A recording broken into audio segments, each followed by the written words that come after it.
Off in Jonah's apartment at 3:17 a.m. No smoke, no heat, no smell. Just the shrieking scream of plastic panic. He disabled it and went back to bed.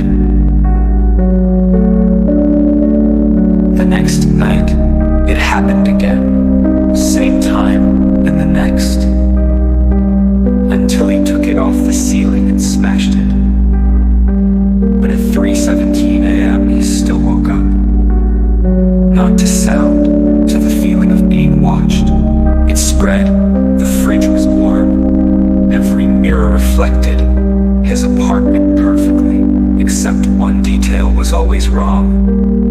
A chair turned a door ajar, a man in the background. He took them all down. He stopped going out his phone, only showed older text. No one replied anymore. Even spam stopped.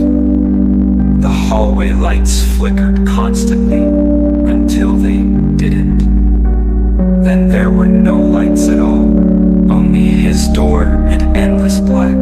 He left food outside for the neighbor. It was never touched.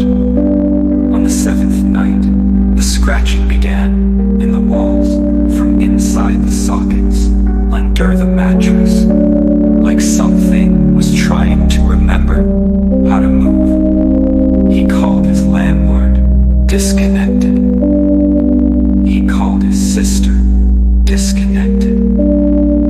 He called 999, the line connected, but no one spoke, just breathing. Then came the whisper on the other side of the door.